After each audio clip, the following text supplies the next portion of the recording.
My name is Sarah Thompson, and I'm 31 years old. My older brother Michael is 35, and for as long as I can remember, he's been the golden child of our family. Michael the Harvard graduate. Michael the successful entrepreneur. Michael the self-made millionaire who built his tech consulting firm from nothing. Except none of that was true. I'm getting ahead of myself. Let me back up to where this really started, with our grandmother, Eleanor Thompson.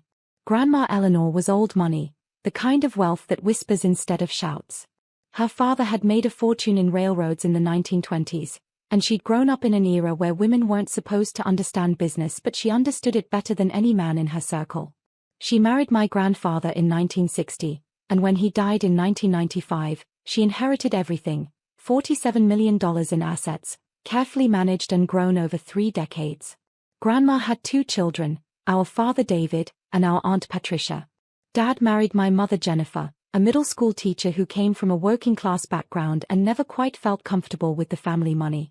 Michael was born when Grandma was 62. I came along 4 years later.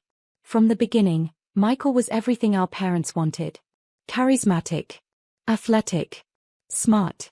He made straight A's without trying, captained the lacrosse team, and got into Harvard on a combination of legacy admission and genuine merit. I was different. Quiet. Bookish. I loved mathematics and spent most of high school in advanced placement classes that bored Michael but fascinated me. I went to state college because I got a full academic scholarship and didn't see the point in Ivy League debt. Why can't you be more ambitious like your brother? Dad asked when I told them my decision. Michael went to Harvard. Started a tech consulting company at 25. Bought a house in San Francisco at 27. Married a woman named Vanessa who looked like she belonged in a magazine. I got my degree in actuarial science, moved to Denver, and started working for an insurance company analyzing risk models. Sarah's doing fine, Grandma would say when family gatherings devolved into comparisons. Not everyone needs to be flashy to be successful. But even she seemed to favor Michael.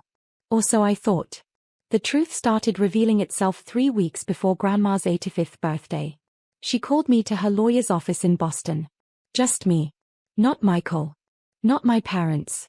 Sarah, she said, settling into the leather chair across from her attorney, I need to tell you something I should have told you years ago. I waited, confused. Your brother's business, she began carefully. It's not exactly what everyone thinks it is. What do you mean? She pulled out a folder. Michael started his consulting firm in 2014 with what he told everyone was seed funding from angel investors. That wasn't true. I gave him $2 million to start the company. I stared at her. He told everyone he bootstrapped it. I know what he told everyone. I let him have that story because I thought he'd eventually make good on it. Build something real. Pay me back. She sighed. He didn't. She opened the folder. Inside were bank statements, wire transfers, cancelled checks. In the last 10 years, I've given your brother $8.4 million, Grandma said quietly. The house in San Francisco? I bought it. His car? Mine. Vanessa's engagement ring? I paid for it. His company has never been profitable. Every time it nearly fails, he comes to me with projections and promises, and I bail him out. I couldn't speak. Your parents don't know, she continued. Michael told them he's successful, and they believed him because they wanted to. Because he looks successful. Why are you telling me this? Grandma's eyes, still sharp at 85, fixed on mine. Because I'm setting up a trust. A very specific trust. And I need someone I can trust to manage it after I'm gone. Over the next 2 hours, her attorney explained the structure. Grandma was creating a $3.4 million irrevocable trust with me as the administrator. The trust would make distributions to Michael, but he would never know the source. Anonymous wire transfers.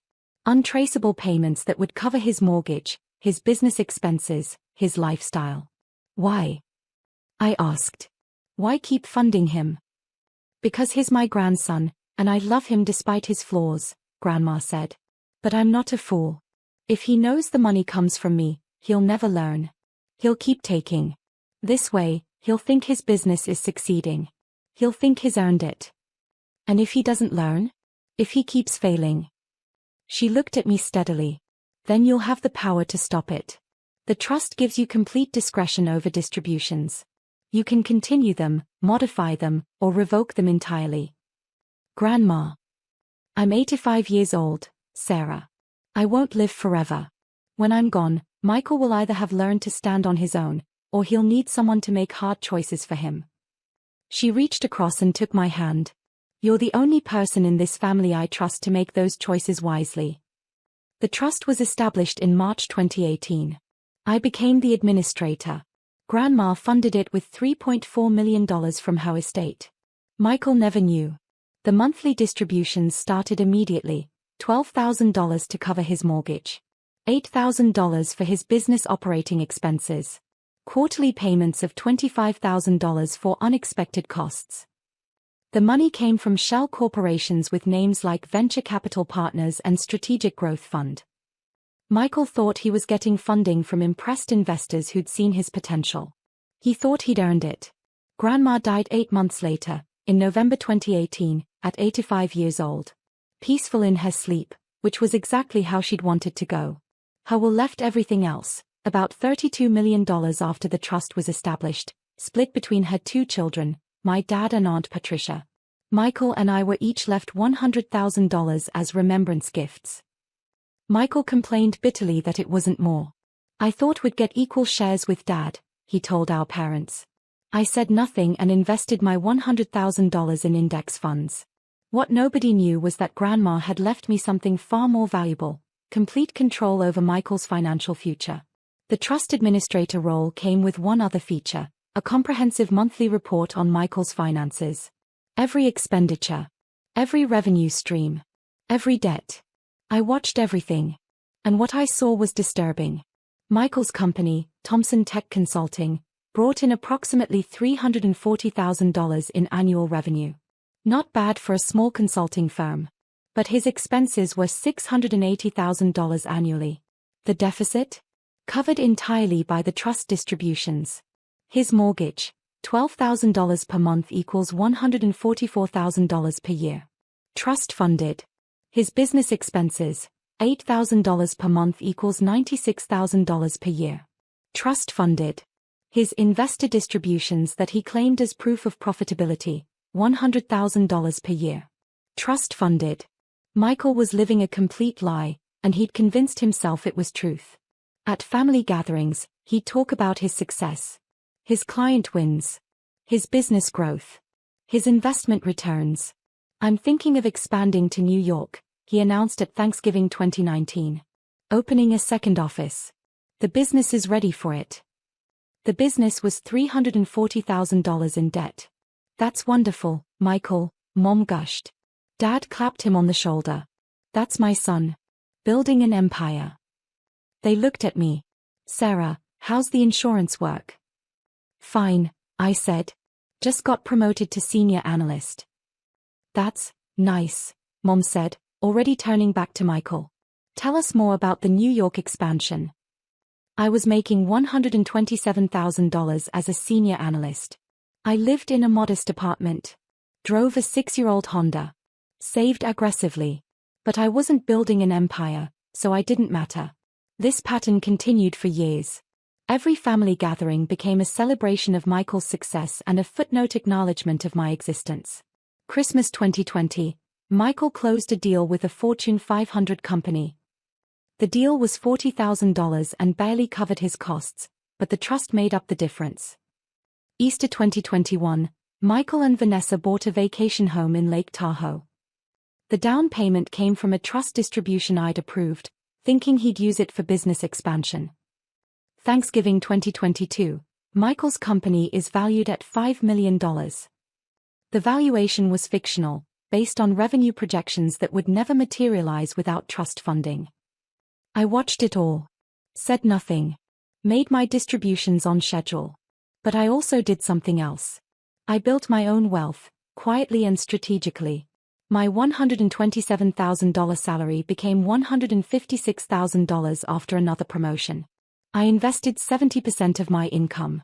Maxed out my 401k. Built a portfolio of dividend-paying stocks. I also started doing independent consulting work, actuarial analysis for startups that couldn't afford full-time analysts. That brought in another $60,000 to $80,000 annually. By 2023, my net worth hit $1.2 million. At 30 years old. Nobody in my family knew. Why would they ask? I was just Sarah, the quiet one with the boring insurance job. Meanwhile, Michael's house of cards was getting shakier. His business was bleeding money faster. His client retention was abysmal. His operating costs kept rising. The trust distributions increased to cover the gaps, $18,000 per month instead of $12,000. Emergency payments of $50,000 when he couldn't make payroll. I could have stopped it. Should have, probably. But Grandma's voice echoed in my head, he'll either learn to stand on his own, or he'll need someone to make hard choices for him. I was waiting to see which it would be. The answer came at Christmas 2024. Our family Christmas dinner is always at my parents' house in Connecticut. Formal. Expensive. The kind of event where Mom spends 3 days cooking and Dad selects wine like he's preparing for a sommelier exam. I arrived at 4 o'clock, as requested. Michael and Vanessa were already there, drinks in hand, holding court in the living room. Sarah. Vanessa air-kissed near my cheek. How lovely. Still in Denver. Still in Denver, I confirmed. How's the insurance world? Michael asked with barely concealed condescension. Still analyzing spreadsheets. Every day, I said mildly. Well, we can't all be entrepreneurs, he laughed. Some people are built for corporate structure. Dinner was the usual performance. Michael dominated conversation with stories about his business, his clients, his success. We're projecting $2 million in revenue next year, he announced over the main course. Finally breaking into the major leagues. Dad beamed. That's incredible, son. I've worked so hard for this, Michael continued. Building something from nothing. It's not easy being self-made, but it's worth it. I cut my turkey and said nothing. Sarah, Mom said, clearly feeling obligated to include me, did you have a nice year? Yes, I said. Got another promotion. Senior actuarial manager now. That's nice, dear. She turned immediately back to Michael. Tell us about the New York office plans. After dinner, we moved to the living room for dessert and coffee. Michael was on his third scotch, which always made him more expansive and less filtered. You know what I'm grateful for this Christmas, he announced. That I had the drive to succeed on my own. That I didn't need handouts or help. I built everything myself. Vanessa squeezed his hand admiringly. Not everyone has that drive, he continued, glancing at me. Some people are content being average. Working for someone else. Never taking risks. Michael, Dad chuckled, be kind to your sister. I am being kind. I'm being honest. He turned to face me directly. Sarah, you have to admit, you've never really accomplished anything on your own. You went to state school. Got a corporate job. You're fine. But you're nothing special. The room went quiet. Whereas I, he continued, warming to his theme, I went to Harvard. Started a company. Built something real. I earned everything I have. Mom nodded. You did work very hard, Michael. I think what Michael means, Vanessa added smoothly, is that different people have different definitions of success. Exactly, Michael agreed. And that's okay. Sarah found her level. There's no shame in being ordinary. Something cold settled in my chest. Actually, I said quietly, I've done quite well for myself. Michael laughed. Sure. I mean, you have a job. That's great. But it's not the same as building something, creating value, being an entrepreneur. You're right, I interrupted. It's not the same. He blinked, surprised I'd agreed. Because I actually built my wealth, I continued, my voice still quiet but cutting. I didn't need anyone's help. Neither did I, Michael said defensively. Didn't you? His face flushed. What's that supposed to mean? I could have stopped. Should have, maybe. But 6 years of watching him parade around taking credit for success built on money I was secretly distributing. 6 years of being dismissed as ordinary while he lived a lie. 6 years of being invisible while he shone with borrowed light. You're nothing without Grandma, she felt sorry for you, Michael suddenly shouted, standing up. She left you money because she pitied you. But I earned everything myself. I built my company from nothing. I didn't need her charity. Everyone fell silent. Mom gasped. Michael. No, let him finish, I said calmly. I'm just stating facts, Michael said, emboldened by the scotch and his own anger. Grandma gave you handouts because you needed them. But me? Everything I have, I worked for. Every client. Every deal. Every dollar. That's the difference between us, Sarah. I'm self-made. You're not. Dad started to intervene, but Vanessa spoke first. Michael's just saying he's proud of his accomplishments, she said. We all are. Everyone cheered, I said quietly, noting how Mom nodded, how Dad smiled proudly at Michael. Nobody defended me. Nobody questioned his narrative. They never had. I pulled out my phone. What are you doing? Michael asked. I replied, noted. Then I opened my email and composed a message to James Patterson, the trust administrator who managed the technical distributions. The email was 3 sentences. Revoke all distributions to Michael Thompson. Effective tonight. Do not process the January 1st scheduled payments. I hit send. Michael's phone rang. He glanced at it, frowning. It's my bank. At 8 p.m. on Christmas. He answered. Hello? Yes, this is Michael Thompson. What? No, there must be some mistake. His face went white. What do you mean the wire transfer was cancelled? Which transfer? The January mortgage payment was scheduled to process tonight. He pulled the phone from his ear and stared at it like it had betrayed him. They're saying my investor distribution was cancelled, he said to Vanessa. The one that processes every month. $18,000. They are saying the sending account issued a stop payment. My phone buzzed. A text from James Patterson. Done. All scheduled distributions halted. Michael Thompson removed from beneficiary list. Funds frozen pending your instruction. Vanessa grabbed her phone. Let me call the business account.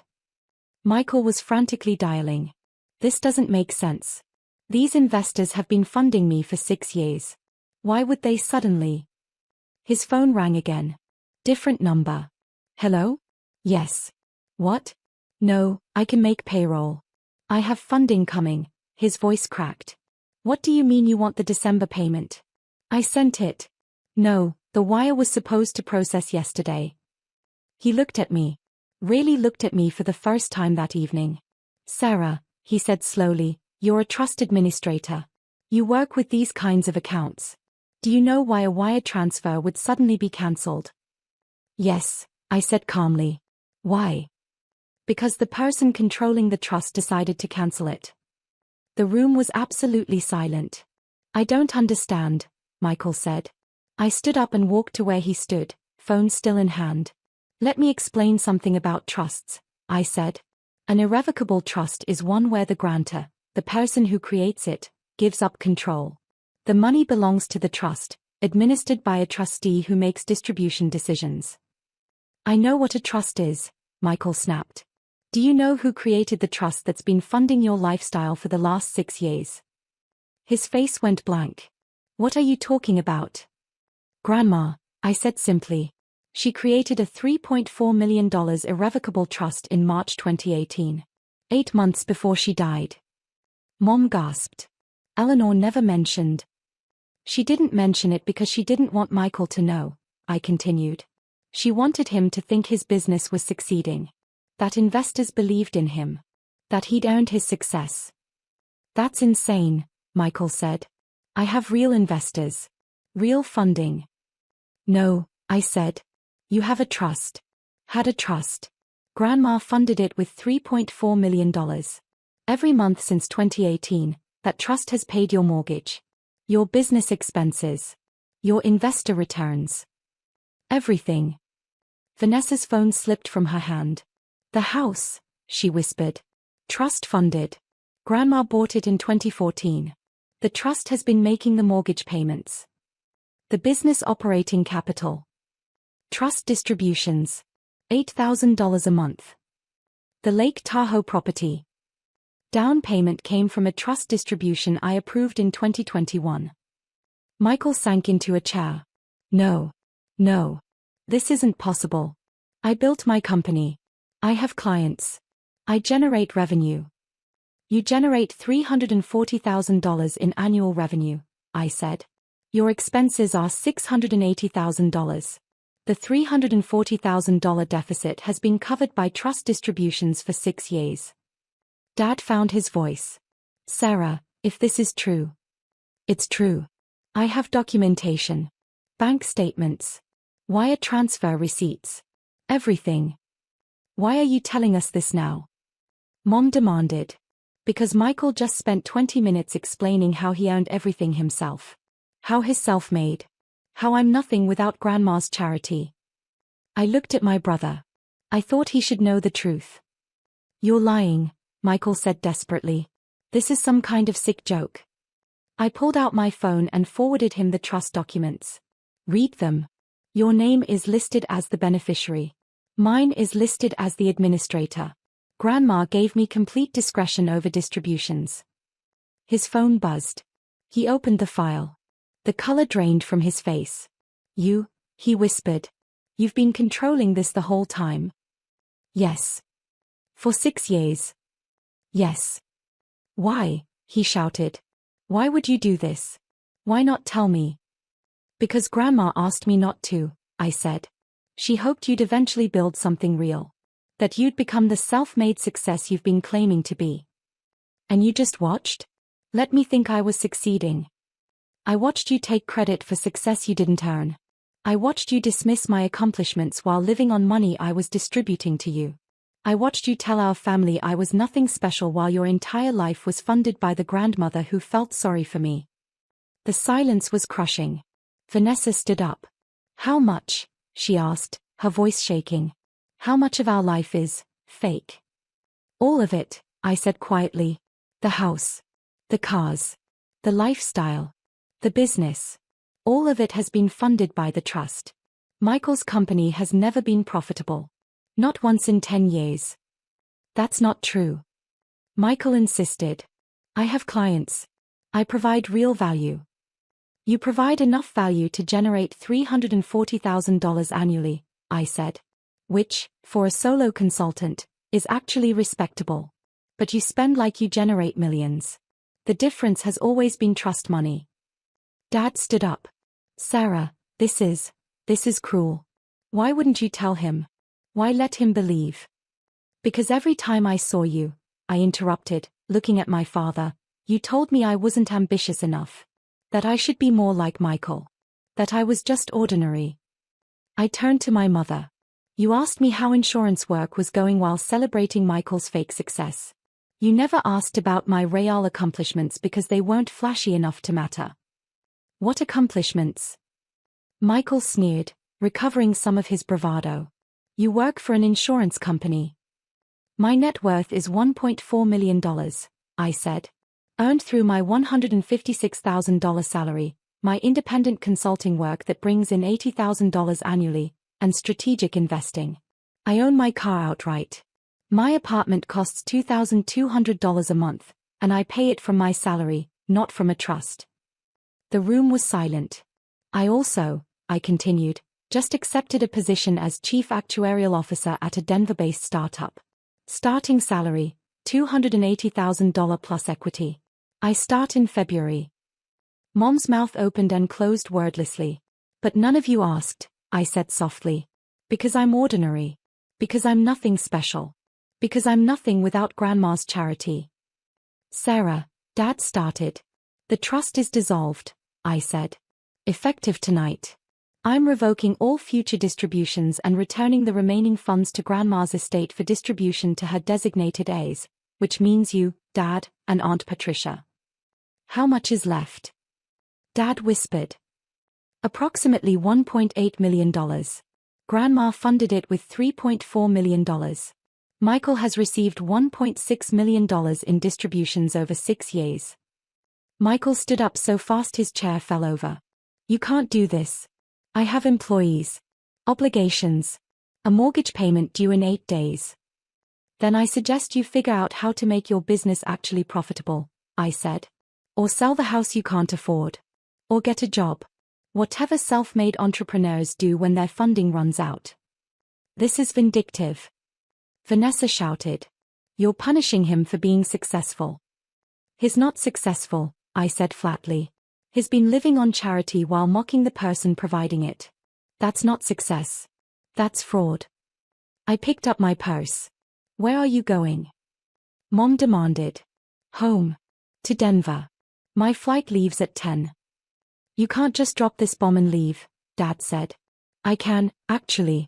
The trust is dissolved. Michael now knows the truth. You all know the truth. What you do with that information is up to you. I walked to the door. Sarah, Michael said, his voice breaking, please. Don't do this. I'll change. I'll make the business work. Just give me time. I turned back. You've had 6 years, Michael. 6 years of funding. 6 years of support. You used it to build a lifestyle, not a business. That's not my failure. It's yours. But I'm your brother. You're the person who told me I was nothing without Grandma's charity, I said. While living entirely on that charity. I'm simply removing the charity. You should be fine. After all, you earned everything yourself, right? I left them there. Michael crying. Vanessa furious. My parents stunned into silence. I drove to the airport in my 6-year-old Honda, flew back to Denver, and spent Christmas night in my modest apartment drinking wine and watching old movies. My phone exploded with calls and texts. I ignored them all. The fallout was spectacular. Michael's business collapsed within 90 days. Without trust funding, he couldn't make payroll. His employees quit. His clients left. The house in San Francisco went into foreclosure. So did the Lake Tahoe property. Vanessa filed for divorce in March. My parents tried everything to convince me to restore the trust. Guilt trips. Anger. Pleading. I refused. She's destroying her brother's life, Mom told Aunt Patricia, who promptly called me. Your mother is upset, Aunt Patricia said carefully. But between you and me, Eleanor would be proud. She always said Michael needed to learn to stand on his own. The $1.8 million remaining in the trust was distributed to Dad and Aunt Patricia as estate assets. Dad immediately tried to give half to Michael. Don't, I warned him. If you do, you're just enabling him again. Let him rebuild on his own. He gave it to Michael anyway. Michael burned through it in 18 months. It's been 2 years now. Michael lives in a small apartment in Oakland. He got a job as a consultant at someone else's firm, making $110,000 a year. It's honest work. He's apparently quite good at it when he's not trying to be a CEO.